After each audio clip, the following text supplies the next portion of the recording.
Aku nggak usah bahas pendetanya yang masuk Islam ya. Aku tidak. Enggak. Oke, aku jawab pertanyaan kamu. Kita bahas dulu siapa ke pendetanya. Oke, bahas dulu.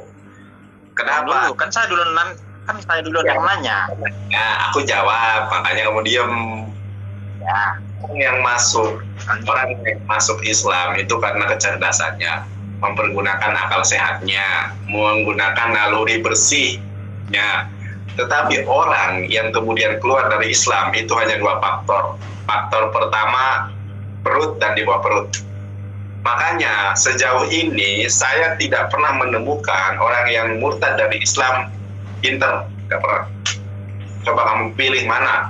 Pendeta Saifuddin Ibrahim yang dulu katanya guru besar, ahli tafsir dan lain sebagainya, mana? Dibuat camp sama saya. Gak percaya? Lihat YouTube saya. Oh, jadi begitu ya. Kenapa? Jadi sekarang saya tanya sama kamu, tolong jawab juga, harus dua arah dong. Kenapa banyak dokter teologi? Kenapa banyak para pendeta yang masuk Islam? Itu namanya goblok, bodoh. Masa ya, enggak, betul. Dia memang goblok, bodoh. Dia udah ada yang mau menyelamatkan dia, tapi dia pergi, kan gitu. Memang itu goblok namanya. Saya tidak membilangkan dia itu pintar, kenapa dia bisa mualaf, enggak. Ya karena memang goblok dia. Dia hanya terpengaruh ke suasana yang suasana lingkungan dia gitu, pergaulan dia mungkin, ya kan. Contoh nih ya, kayak kayak siapa dah, dokter sama gitu kan. Buat apa Ustadz Yahya Waloni buat apa pindah agama, buat apa mualaf, tapi kalau ujung-ujungnya untuk untuk mengata-ngatain yang agama sebelumnya, kan gitu, kan goblok itu. Gini loh, siapa gubernur, masalahnya bukan itu, tetapi Anda akui atau tidak, Anda sadari atau tidak, orang yang masuk Islam itu cerdas, menguasai bahasa Ibrani, menguasai bahasa Arab. Coba yang masuk Kristen dari Islam, suruh ngaji an in on gitu kan, alhamdulillah hirobi bibi, gak jelas, baca Qurannya nggak bisa dia. Tetapi kalau yang dari Kristen masuk Islam, cerdas, pandai berdebat, pandai berdiskusi, menguasai. Ketika masuk Islam bisa langsung sholat, bisa langsung ngaji, baca Al-Quran dalam berbahasa Arab, baca Ibrani. Buat apa? Tapi gini loh, kebanyakan orang yang saya kenal mualaf itu adalah orang yang banyakkan iman tanpa perbuatan, itulah. Insan Mokoginta, tapi tidak ada perbuatan. Yang cerdas itu Insan Mokoginta, ada Ustaz, ada pendeta Agustan, pendeta Filipus, pendeta Nababan, banyak itu pendeta semua. Kalau yang masuk, mohon maaf ya, kalau murtadin yang masuk Kristen mana ada? Mana naikin aku, Mbak Ana, kangen aku. Mbak Ana, jadi aku mau tanya dah. Mau tanya deh sama Bang Mandan ya. Abang selama ini udah berapa orang Kristen yang mualaf? Sudah 10 orang lebih, ada dari Australia, ada dari Amerika. Itu yang saya mualafkan. Percaya atau tidak terserah kamu, tapi nyatanya ada. Kemudian bukan hanya orang Kristen yang masuk Islam, ada orang Islam yang kemudian ragu gitu ya. Kemudian saya kuatkan lagi ya, ada banyak di YouTube saya ada itu. Seorang bapak-bapak ya, itu bermimpi dengan Yesus, mau murtad dia. Tiba-tiba bapaknya ini berdoa, ya Allah, pertemukanlah saya dengan seorang kristolog gitu ya. tiba-tiba saya dari Jakarta itu ke Bekasi. Ketika dari Bekasi, saya tiba-tiba disasarkan oleh Google Map. Google Map itu ketemu bapaknya, ada di YouTube saya itu. Itu kisah nyata, bukan rekayasa, kisah nyata. Dikuatkan kembali, akhirnya sekarang menjadi muslim yang kafah. Gitu. Sekarang kamu, ada nggak orang Islam yang kamu murtadkan? Sudah, saya bukan seorang pendakwa, saya bukan seorang yang apa namanya, yang terlalu ke agama, tidak. Ya intinya memang konstitusi di negara kita itu memberikan kebebasan kita untuk menganut agama apapun, memeluk kepercayaan manapun, selagi tidak ada sebuah paksaan. Saya tidak pernah memaksa. Ada orang kemudian, Bang Nandar, WhatsApp saya, ya Mbak, ya Bu, saya melihat video Bang Nandar kok jadi yakin apa Bu? Bahwa Nabi Isa itu Nabi. Ya emang Nabi Bu, inilah Nabi Yesus dari Nazaret. Yohanes 17 ayat ketiga, inilah hidup yang kekal itu, bahwa engkau mengenal satu-satunya Tuhan yang benar, Allah, dan engkau mengenali Yesus yang telah diutusnya. Utusan dalam bahasa Arab Rasulullah itu sama dengan syahadat tayin. Itu ya udah, saya mau mualaf sama Bang Nandar, ya gimana mau mualaf Ibu? Saya kan di Indonesia, mbaknya ada ibu, ada mbak ya. Banyak di luar negeri, ya sudah, kalau di luar negeri itu ada Islamic Center atau apa sejenisnya, atau mungkin kiai, ustadz di sana, sudah kan mualaf di sana. Ya, saya yang mengarahkannya, itu real ada. Belum tentu saya bilang mengucapkan syahadat, belum tentu aku masuk Islam, kan gitu. Enggak maksud kamu masuk Islam. Enggak, itu ada komen ada komen gubernur baca syahadat lah gitu. Belum tentu macam gitu.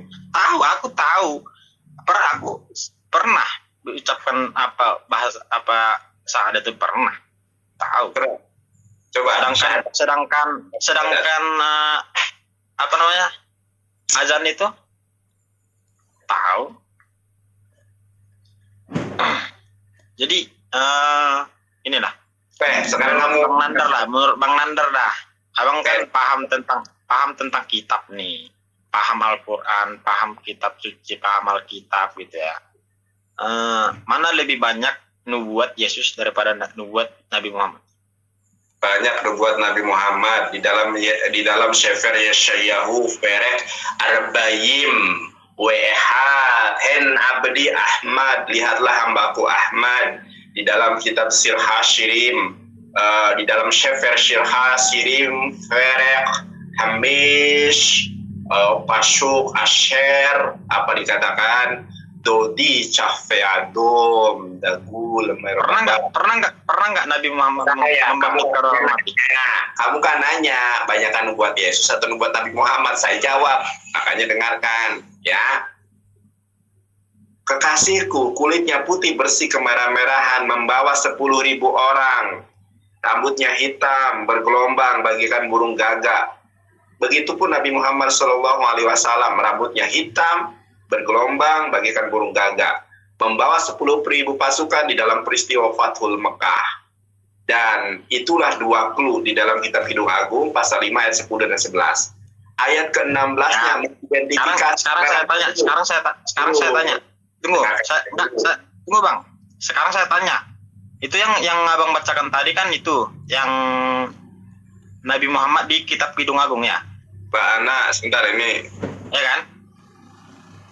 Coba ya. Siapa pendeta-pendeta yang Abang kenal yang percaya bahwa Nabi Muhammad tertulis di dalam Alkitab Kidung Agung? Mbak, sebentar Mbak Ana, aku nggak dinaikin ya udah, aku sholat isya dulu ya Mbak Ana, silakan sholat isya dulu. Bukan nggak dinaikin, nggak ada di sini nama Mbak Ananya. Adanya di sini itu adanya si Bapak Eka, adanya cuma 2 itu aja sama gubernur. Kalau Mbak Ana nggak ada nama. Silakan Mbak Ana sholat dulu aja. Siapa siapa orang pendeta atau siapa orang Kristen yang percaya Nabi Muhammad itu ada di Alkitab, tertulis di Alkitab hidung aku? Siapa? Oke, aku jawab. Ya, dengarkan saya dulu. Jangan kamu meng-cut Ya. penjelasan saya sebelum saya selesai menjawabnya. Nah, ayat 10 dan 11 tadi saya memberikan clue-nya, saudara. Kemudian ayat ke-16, Iqamam takim wa khula Muhammadim zahdaudi wa zahrai benot Yerusalem. Inilah Muhammad, dia adalah kekasihku, dia adalah pemimpinku, wahai putri-putri Yerusalem. Dan Rasulullah SAW pernah mengatakan, Anna syaidul anbiya wal mursalin. Aku ini adalah kuriosnya, aku ini adalah pemimpinnya para nabi dan pemimpinnya para rasul.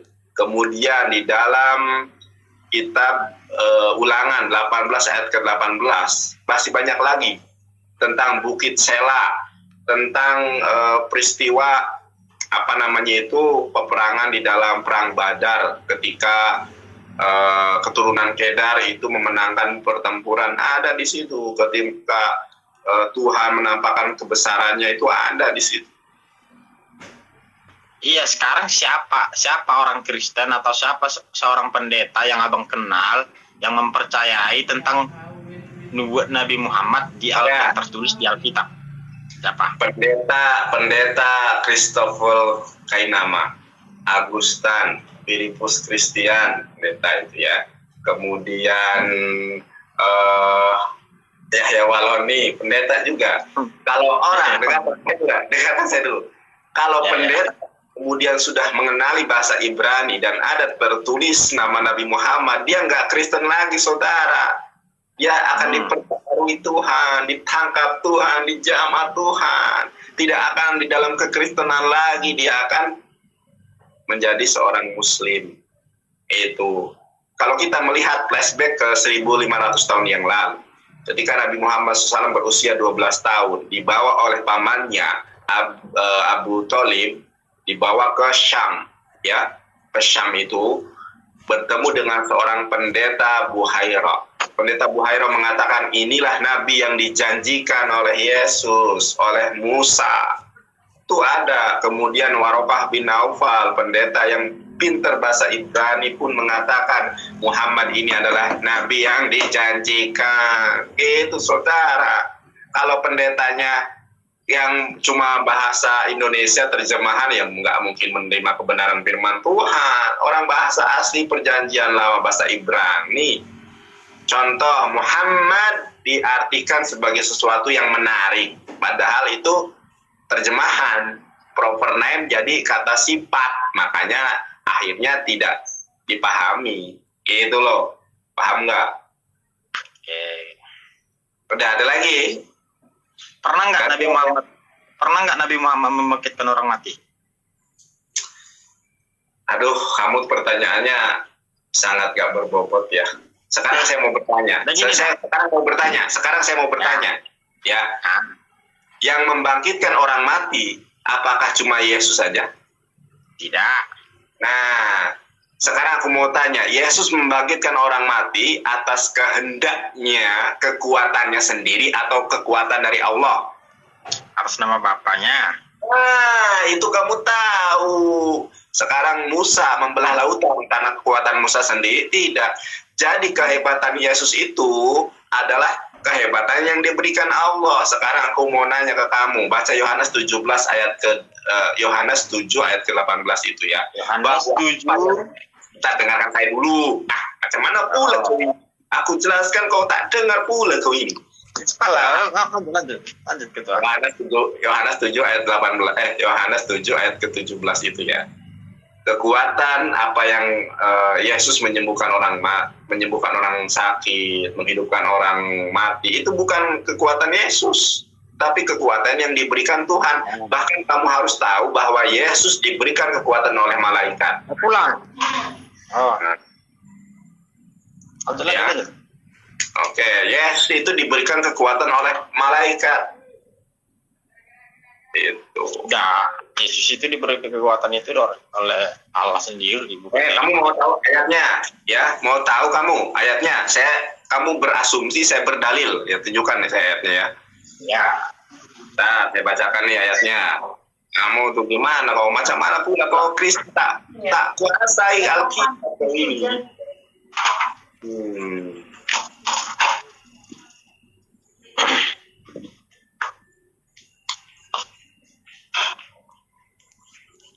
Ntar dulu ya.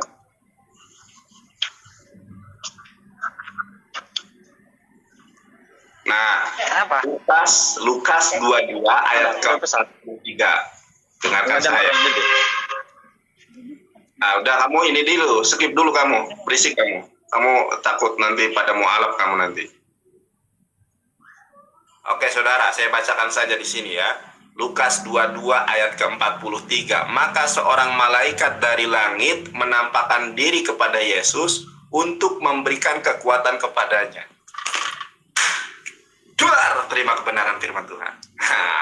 Bagaimana mungkin sang pencipta memberikan kekuatan kepada sang pencipta? Mana mungkin makhluk ciptaan memberikan kekuatan kepada pencipta? Nabi Isa diberikan kekuatan oleh malaikat, wajar, kata seorang manusia, wajar karena seorang nabi, saudara. Itu Bang Nandar pakai kitabmu sendiri. Iya, ini di dalam Lukas 22 ayat ke-43, maka seorang malaikat dari langit menampakkan diri kepadanya, yaitu Yesus, untuk memberikan kekuatan kepada Yesus. Bayangkan, malaikat itu ciptaan Tuhan, saudara. Kenapa dia memberikan kekuatan kepada Yesus? Karena Yesus adalah ciptaan juga, manusia. Duar. Siapa ini seger? Aduh, nggak apa-apa seger. Coba aku pengen tahu seger. Seger.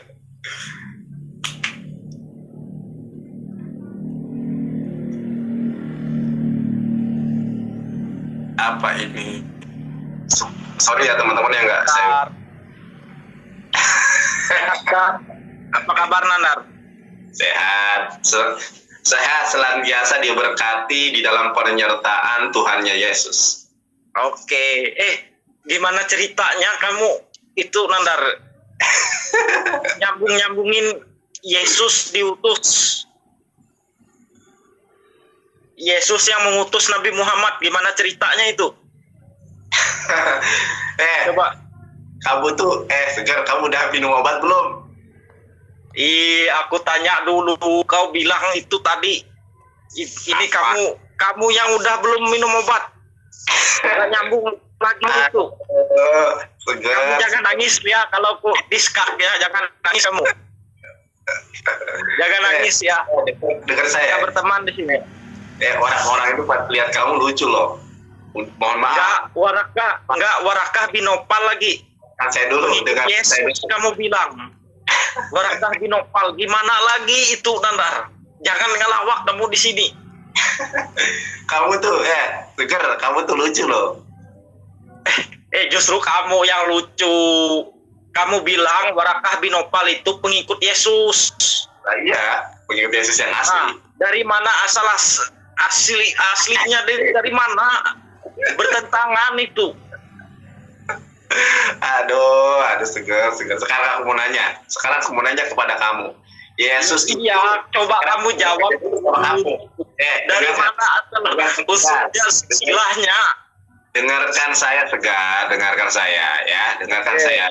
Tolong ikat dulu jinnya ya. Oh, justru di kamu yang ada jin. Ayatnya ada aku Nandar. Aku mau nanya, apakah di dalam ayat Alkitabmu ada jin? Kalau aku bisa menunjukkan kepada kamu dalam bahasa Ibraninya. Jangan bahasa Ibrani, bahasa Indonesia aja di kitab di kitab apa dia? Aduh, kamu itu terjemahan. Di kitab apa dia? Di kitab apa? Di Lukas apakah? Di manakah? Coba berikan. Nah. Kalau Muhammad jelas ada, dia membawa orang sholat dengan jin, ada. Ada, sebentar. Sekarang aku mau nanya, kalau sekarang ini masalah jin tadi yang ada di Alkitab, diisi kitab Lukas kah Yohanes kah berapa? Biar bawa. Biar ku cari di sini. Oke, sekarang saya mau nanya ke kamu. Jangan tanya lagi, aku kejar yang tadi, masalah jin tadi. Ya, yang ada di Alkitab tadi. Saya mau jawab. Kalau ada jin di dalam Alkitab kamu mau menerima kebenaran atau tidak? Iya, makanya aku coba dulu. Janji dulu. Nih dilihat oleh 197 orang. Kalau ada jin di dalam kitab sucimu, apakah kamu mau mengakui kebenaran firman Tuhan Al-Quranul Karim? Oh, jangan dulu. Jangan dulu. Loh, jangan dulu. Kamu ngejebak ngomongnya. Kamu ngejebak. Aku tahu. Berarti kamu sudah akui sendiri bahwa di dalam kitabmu itu ada jinnya. Belum tentu. Belum tentu. Kalau di kitabmu jelas ada jin. Muhammad membawa orang salat dengan saya. Ya. Nah, kena di sini. Jangan nangis kau. Ya Allah, ini bocah udah. Kamu tuh udah. Coba kau bantu. Dengarkan saya dulu. Sekarang kamu buka sendiri Imamat 17 ayat 7. Silakan kamu baca. Awas kamu. Imamat 17 ayat 7. Baca. Imamat 17 ayat 7. Aku kitabnya kecil. Ya, bodoh amat. Kamu cari. Jangan kejang-kejang kau di sini. Jangan kejang-kejang. Kenapa? Yang kejang-kejang siapa? Aku udah buktikan kok di dalam kitabmu atau ada jinnya. Coba Imamat 17 ayat 7. Baca sama kamu. Dulu. Kena kamu. Kena apa? Bukan belum ku cari. Gambar kamu di HP ku nggak ada loh mukamu.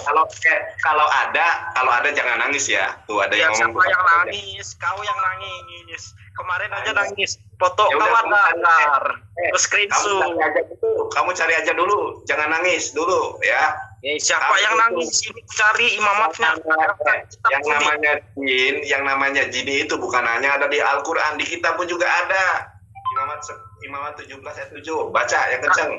Tapi isi bunyinya dulu. Ntar dulu. Aduh, jangan nangis. Cop. Itu perjanjian baru apa perjanjian lama? Ya, kamu nggak ngerti Imamat itu perjanjian lama atau perjanjian baru. Ya Allah, kamu Kristen apa sih? Kristal kamu pasti. Nggak, di kitabku ini nggak ada Imamatnya. Adanya Yohanes, Kisah Para Rasul. Itu perjanjian baru, Kamu kok dungu banget sih, heran aku. Nggak ada di sini, nggak ada. Coba kamu bacakan sampai habis ayatnya, coba. Dengar. Sambil aku cari ini, sambil aku cari, Nandar. Jangan kau sedih. Sambil aku cari, jangan nangis kau ya. Ini aku punya ini. Lihat nih kau. Ini juga aku punya nih. Sebentar, aku balikan kameranya. Nandar, gambar kau di sini nggak ada, Nandar. Beneran tuh. Kabur lu. Siapa yang kabur? Aku nggak ada kabur. Aduh, Imamat itu ya, aku kasih tahu kamu ya, di dalam perjanjian lama itu ada 5 kitab Musa, salah satunya Sefer Bereshit. Berarti kamu bilang perjanjian lama, nah ketahuan bohong Nandar di sini. Imamat di perjanjian lama aku bilang, nah kena kan kamu. Nah, kejang-kejang lagi. Imamat itu memang di perjanjian lama. Kamu ya Allah, nih dilihat. Enggak gini aja, satu kali aja aku bertanya pada Allah. Nah, ada yang sudah kalau kamu kan paham Alkitab, Yesus sudah melampirkan loh, teman-teman bisa lihat nih. Imamat 17 ayat 7, Imamat itu adalah perjanjian lama. Sefer Shemot, Vaikra, Benedikta. Kamu bilang perjanjian baru tadi. Nandar, sekarang ku tanya aja, Nandar. Apa maksud kalimat gini, kalimat ini? Bila orang menampar pipi kirimu, berilah pipi kanan. Apa maksud perumpamaan itu? Kalau kamu memang paham Alkitab, kutanya dulu itu. Tuh, dungu ya, memang dungu sudah. Orang jelas-jelas katanya di dalam kitab suci mereka nggak ada jinnya. Emang ada jin itu. Imamat 11 ayat 7. Janganlah mereka mempersembahkan lagi korban mereka kepada jin-jin, sebab menyembah jin-jin itu adalah jinah. Nah, itulah yang harus menjadi ketetapan untuk selama-lamanya bagi mereka turun-menurun. Ada jin di dalam kitab mereka. Lo kok bilang jin hanya ada di Al-Quran? Kitab suci aja nggak paham. Macam mana pula kau ini ya? Nggak bermutu emang. Mana nih? Mbak Ana mau masuk nggak nih? sesuai urutan ya.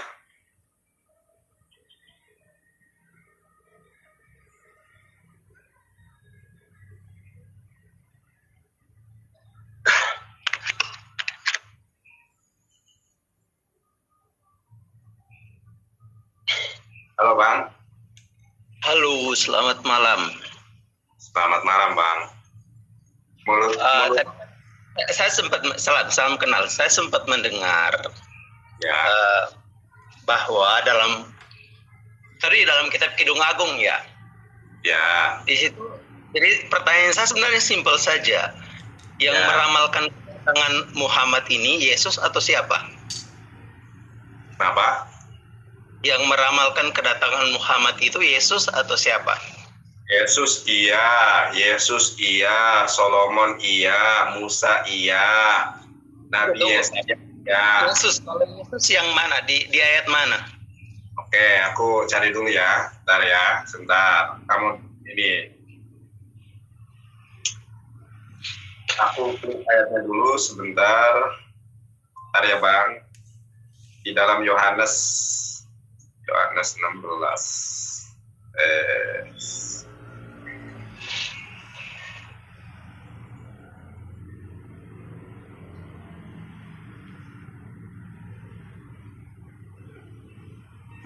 Yohanes 16 dari ayat keempat. Saya bacakan ya Bang.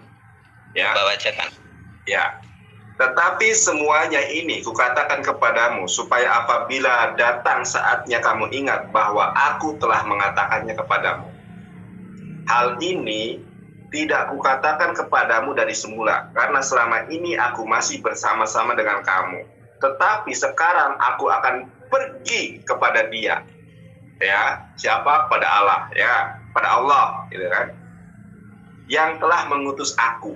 Utusan dalam bahasa Arab Rasul, makanya kami umat Islam menyebut. Dengarkan saya dulu.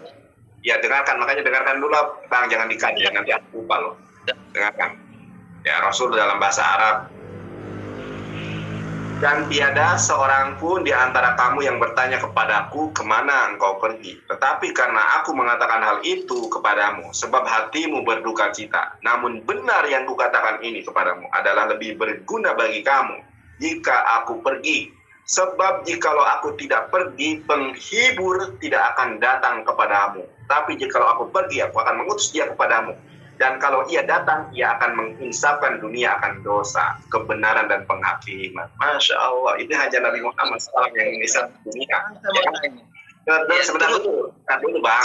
Aku belum selesai. Aku belum selesai menjelaskannya. Abang santai aja dulu ya. Ikat jinnya diikat dulu, Bang. Jinnya diikat dulu, Bang. Ya. Tar dulu Bang, santai aja Bang. Kita bersahabat, NKRI harga mati Bang. Maksa kan sudah memberi kesempatan untuk lanjut. Dan kalau ia datang, ia akan mengisapkan dunia akan dosa, kebenaran dan penghakiman akan dosa. Karena mereka tetap tidak percaya kepadaku. Akan kebenaran. Karena aku pergi kepada Bapa dan kamu tidak melihat aku lagi. Akan penghakiman, karena penguasa dunia telah dihukum. Masih banyak hal yang harus kukatakan kepadamu. Tetapi sekarang kamu belum dapat menanggungnya. Tetapi apabila ia datang, yaitu roh kebenaran di dalam bahasa Ibrani-nya roemet, atau fonetik spellingnya ehmet ya. Kalau dalam bahasa Ibrani-nya emet kebenaran ya, roemet.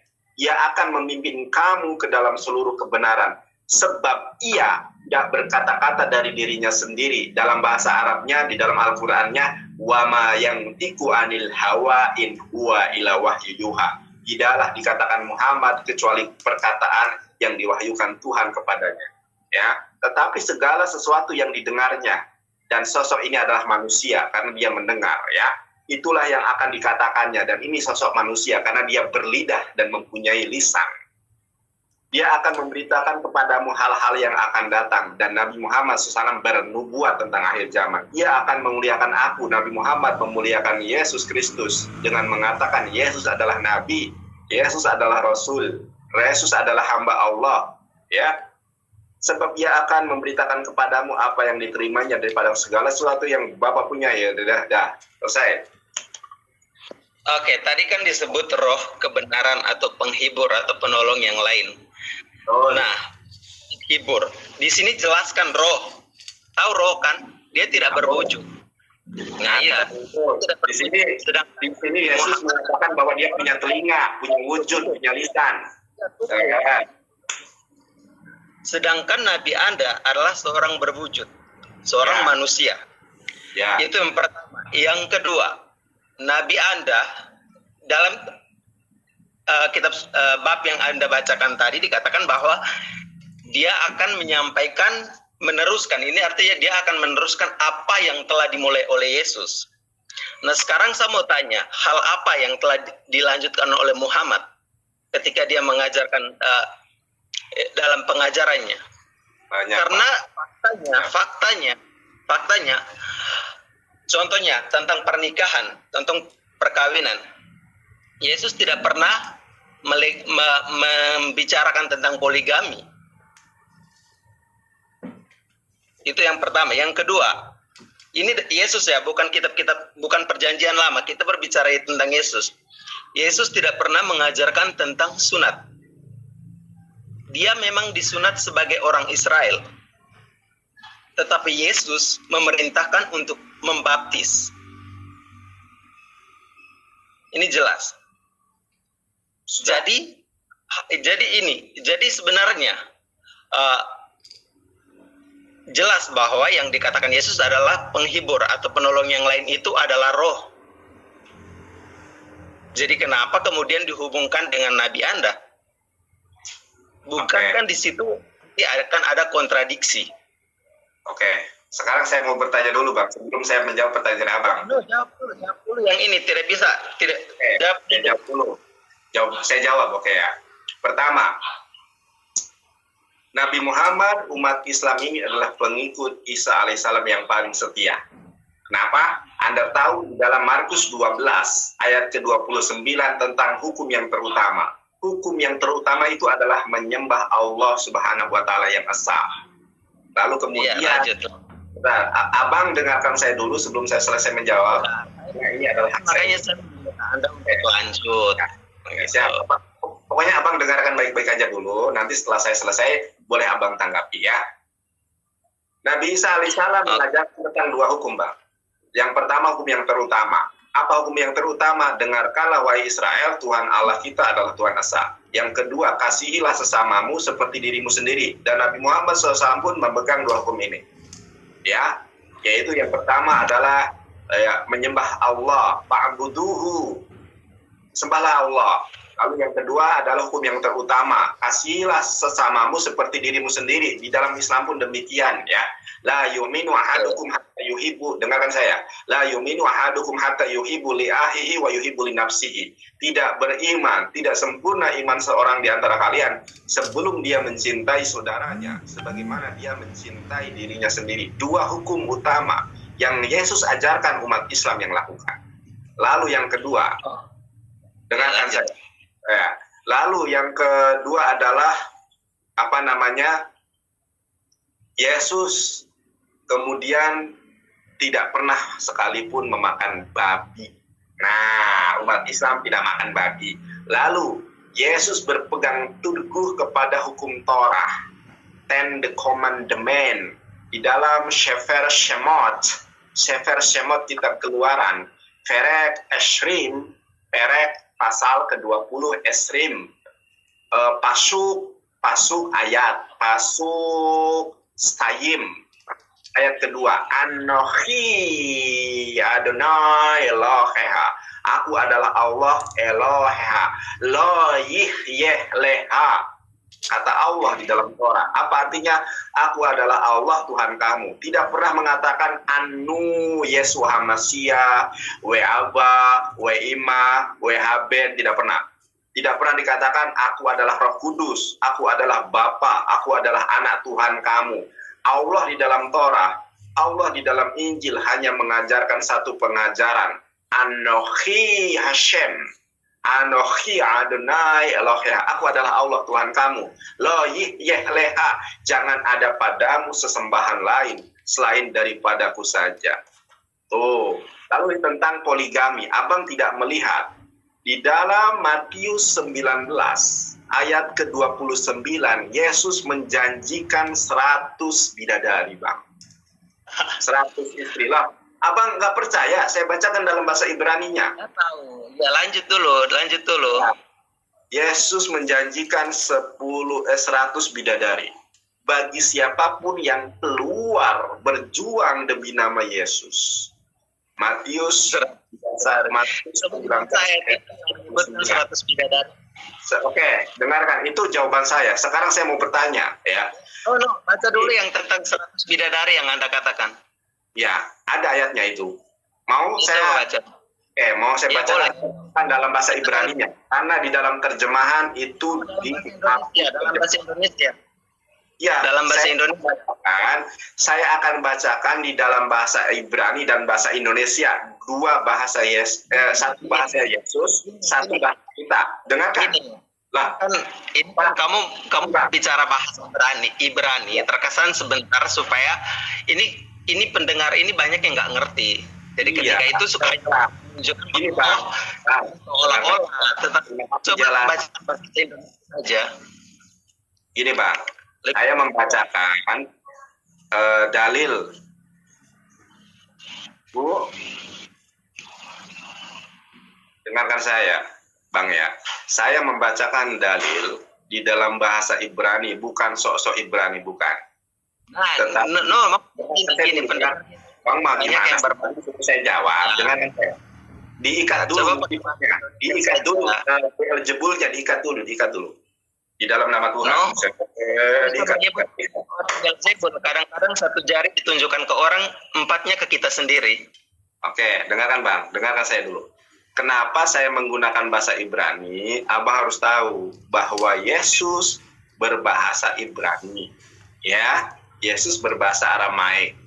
Makanya di dalam ketika disalib itu, Eli, Eli lama sabaktani, Tuhanku, Tuhanku, ya Allah, kenapa engkau tinggalkan aku? Makanya dalam bahasa Ibrani, bukan dalam bahasa Jawa. Gusti ya Allah, lopokon. Apa ini kita bicara soal penerjemahan dulu. Saya jelaskan sedikit tentang penerjemahan. Jadi penerjemahan kitab suci itu bukan terjemahan asal-asal. Satu kata saja itu perlu waktu yang sangat lama. Dan itu hanya perbedaan bahasa sesungguhnya. Karena isi kitab suci itu tetap sama. Ya, isi kitab suci itu tidak beda sama sekali. Bang. Karena itu gini. Jadi ketika kamu mengatakan bahwa tidak dalam bahasa Jawa, tidak dalam bahasa Indonesia, kamu tahu tujuan penerjemahan itu untuk apa? Oke, saya jawab sekarang tuh ya. Yesus berbahasa Ibrani, bahkan di dalam bahasa Inggris pun itu ada video TikToknya. Abang nanti sebentar bang. Abang nanti lihat di video TikTok saya, itu saya sudah membahas tentang ini. Di dalam Injil berbahasa Inggris, NRV ya, NRV, New Revised Version, itu ada wife, istri. Istri itu kan bahasa Indonesia, ya kan? Kalau dalam bahasa teologisnya bidadari gitu kan. Ada bang, itu dalam saya sudah menyebutkan ya bang. Sebentar. Bagaimana bidadari itu sama kok? Kan saya bang, kalaupun abang menolak bahasa Ibrani, di dalam bahasa Inggris pun, di dalam Bible terjemahan nih saya sebut ya, di dalam terjemahan bahasa Inggris NRV, New Revised Version, Gospel Matius 19 ayat ke-29 ada kata wife-nya, istri. Sekarang kenapa di terjemahan bahasa Indonesia dihilangkan? Bukan salah penerjemahan, ini jelas-jelas dihilangkan. Abang mau nggak 100 istri? Kalau saya sih mau aja. Iya. Jelaskan, kamu coba baca lagi. Saya nggak bawa kitab suci karena saya lagi di ruang kerja. Gini, coba kamu lihat, itu pernah membicarakan tentang perkawinan di surga. Bang, Yesus itu Yesus tidak katakan bahwa di surga tidak ada kawin dan dikawinkan. Bang, dengarkan Itu saya. jelas. Itu Dengarkan jelas. saya. Yesus, Aduh. iya, makanya sekarang ini kamu mengatakan tentang 100 bidadari, 100 istri, dan kamu berbicara itu kemudian dihubungkan dengan 72 bidadari yang ada dalam agamamu kan, yang diajarkan bahwa setiap orang yang berkorban atau melakukan tindakan apa namanya jihad itu akan dibiayai 72 bidadari. Nah Sekarang gini aja deh. Sekarang gini aja. Coba sebutkan bagaimana Yesus, apa kamu pernah lihat kan? Yesus tidak pernah membicarakan tentang perkawinan di surga. Tentang kawin dan dikawinkan, bilang tidak ada. Yesus tidak pernah berbicara perkawinan gitu ya. Perkawinan Di itu surga. Dengarkan saya, Bang. Itu adalah roh. Dengarkan saya. Sekarang gini. Perkawinan Di itu mana? hanya terjadi. Sebentar. Sekarang Abang tunjukkan di mana ayatnya bahwa di sorga tidak ada kawin mengawin. Silahkan. Coba tunggu saya nggak bawa kitab suci. Ya, Abang cari dulu. Nggak apa-apa, saya tunggu, Bang. Coba Abang tunggu ya. Di mana di sorga tidak ada kawin mengawin.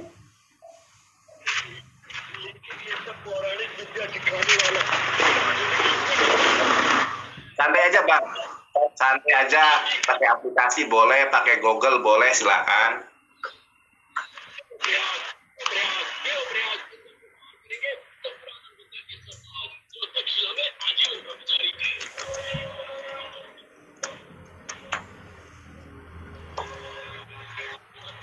Tuh, ada yang veteran tuh, Matius 22 ayat 30 katanya. Matius 22 ayat 30. Abang buka aja Matius 22 30. Tuh Pak Eka ngasih bocoran. Silakan dibuka. Karena pada waktu kebangkitan orang tidak kawin dan tidak dikawinkan. Abang baca Mereka dulu hidup ayatnya. surga. Ayatnya sudah Iya, belum? Matius 22 ayat 30. Sebab pada hari kebangkitan mereka tidak kawin atau dikawini, tetapi seperti malaikat-malaikat di surga. Emang betul. Jadi kan orang-orang yang Emang di surga Iya. adalah orang-orang yang bangkit dari antara orang mati. Aku jelaskan ya, Bang. Boleh aku jelaskan? No, kamu dengar dulu. Orang-orang yang ke surga dengan sendirinya, dia adalah orang-orang yang sudah bangkit. Jadi jelas bahwa mereka hidup seperti malaikat. Tidak ada kawin dan dikawinkan. Jadi ketika kamu menghubungkan dengan kemudian 72 bidadari atau 100 bidadari, itu jelas-jelas bertentangan. Yesus tidak pernah mengatakan bahwa di surga kita akan kawin lagi dengan 100 bidadari, tidak ada. Oke. Matius 22 ayat 30 itu tidak berbicara tentang kehidupan di sorga, Bang.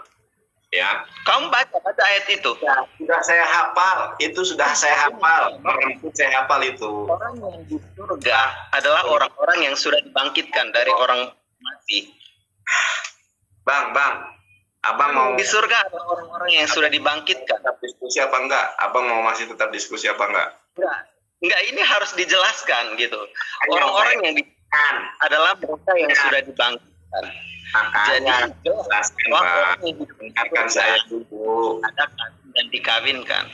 Sementara kemudian kamu hubungkan dengan 72 bidadari yang ada dalam agamamu, itu sudah tidak sama.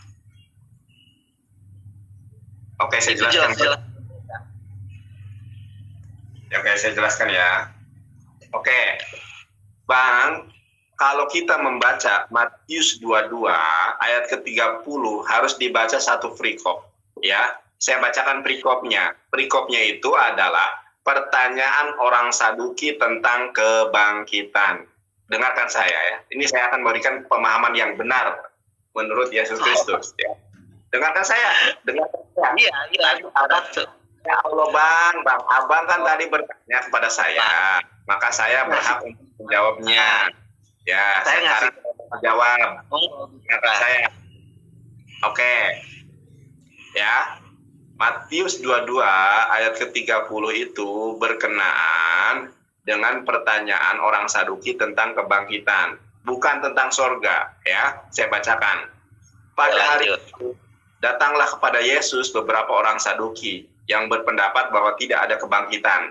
Nah, mereka bertanya kepadanya, "Guru, Musa mengatakan bahwa jika seorang mati dengan tiada meninggalkan anak, saudaranya harus kawin dengan istrinya itu dan membangkitkannya keturunan bagi saudaranya itu. Tetapi di antara kami ada 7 orang bersaudara, yang pertama kawin tetapi yang kemudian mati. Dan karena ia tidak mempunyai keturunan, ia meninggalkan istrinya itu bagi saudaranya. Demikian juga keduanya yang ketiga sampai dengan yang ketujuh. Dan akhirnya sudah mereka semua perempuan itu mati. Siapakah di antara ketujuh orang itu yang menjadi suami perempuan itu pada hari kebangkitan? Sebab mereka semua telah beristrikan dia. Yesus menjawab, kamu sesat, kata Yesus. Kamu sesat. Ya. Sebab kamu tidak mengerti kitab suci maupun kuasa Allah. Nah, ini ya. Jadi orang Saduk itu gak ngerti kitab suci. Gak ngerti kuasa Allah. Ya, dengarkan saya dulu. Karena apa kata Yesus, karena pada waktu kebangkitan orang tidak kawin dan tidak dikawinkan melainkan hidup seperti malaikat di sorga. Baik umat Islam maupun Yesus pada hari kebangkitan memang tidak ada kawin mengawin, tidak ada, Bang. Ini Yesus berbicara tentang hari kebangkitan, bukan berbicara tentang sorga. Baik umat Islam maupun baik umat Kristen maupun umat Islam di hari kebangkitan itu tidak ada kawin mengawin. Kita sibuk dengan amal perbuatan kita sendiri, boro-boro mikirin kawin. Bahkan di dalam hadis disebutkan bahwa kita itu nanti di hari kebangkitan tidak memakai kain sehelai benang pun. Orang-orang kemudian mohon maaf telanjang bulat. Ketika itu Aisyah radhiyallahu anha bertanya, wahai Rasulullah, kalau kita di hari kiamat tidak memakai kain sehelai benang pun, jika hari kebangkitan itu apakah kita tidak malu? Kata Rasulullah, pada hari kebangkitan itu orang-orang tidak memikirkan rasa malu karena orang-orang masih sibuk dengan amal mereka sendiri. Bagaimana pertanggungjawabannya? Jadi memang di hari kebangkitan tidak ada kawin mengawin. Yang ada kawin mengawin itu ketika manusia sudah dihakimi, kemudian mendapatkan upah dari pekerjaannya di sorga. Makanya Yesus katakan, siapa yang pergi demi namaku, meninggalkan saudaranya demi namaku, meninggalkan ibunya demi namaku, meninggalkan istrinya demi namaku, dia akan dibalas dengan 100 bidadari, Bang. Di sorga. Oke. Ini sekarang kita mau tanya, konsep surga dalam agamamu itu sebenarnya seperti apa? Karena surga itu adalah tempat orang-orang yang sudah berbahagia. Mereka sudah hidup seperti malaikat. Jadi sebenarnya kamu membandingkan konsep surga, berarti dalam konsep surga dalam agamamu berarti ada perkawinan di sana. Abang berarti nggak baca kitab nih, Abang nggak tahu kenikmatan surganya. Agamamu berarti berbicara tentang surga itu ada perkawinan lagi. Sekarang abang baca, dengarkan saya ya. Saya kasih kenikmatan sorga menurut kitab suci abang sendiri. Ya, kenikmatan sorga itu 1 Korintus 2 ayat 9. 1 Korintus 2 ayat 9, silakan. Halo abang, baju kuning. Jangan dibaca. Coba. Ya, abang baca. Ya, 1 Korintus 2 ayat 9. Oke, coba baca di situ. Ya, tetapi sebab ada tertulis. Nah, ini mengenai kenikmatan sorga ya. Tetapi baca. Tertulis apa yang tidak pernah dilihat oleh mata, tidak pernah didengar oleh telinga, dan yang tidak pernah timbul di dalam hati manusia, semua yang disediakan oleh Allah untuk mereka yang mengasihi dia di dalam kerajaan sorga, saudara. Jadi nanti di sorga itu akan mendapatkan kasih karunia, kenikmatan yang tidak. Itu apa? Ya, jadi memahami itu apa? Di dalam Islam itu kita akan diberikan buah-buahan, dan buah-buahan ini rasanya tidak seperti yang di dalam dunia. Makanya di dalam ini dikatakan 1 Korintus itu Allah akan menyediakan salah satunya bidadari. Sebagaimana Yesus pun sudah mengatakan, siapa yang meninggalkan istrinya, 1 istri akan dibalas dengan 100 istri. Di mana itu? Kalau bukan di dalam kerajaan surga. Makanya ayat itu dihapus, Bang, terjemahannya. Tidak ada dihapus. Kamu play. Itu tidak Bang. Dihapus di sini. Jadi sekarang saya mau tanya. Jadi surga dalam konsep agamamu berarti masih ada perkawinan, masih ada. Ini Bang, jangan melebar kemana-mana. Jangan melebar kemana-mana. Dengarkan saya, Bang. Jadi ketika kamu Nah, hadir 70 bidadari susahnya ya Allah, susah dikendalikan abang ini. hari tadi. Jadi berarti dalam konsep itu masih ada perkawinan dunia. Sudah nggak tahu Alkitab, ditanya ini masalah nubuatan, si abang ini.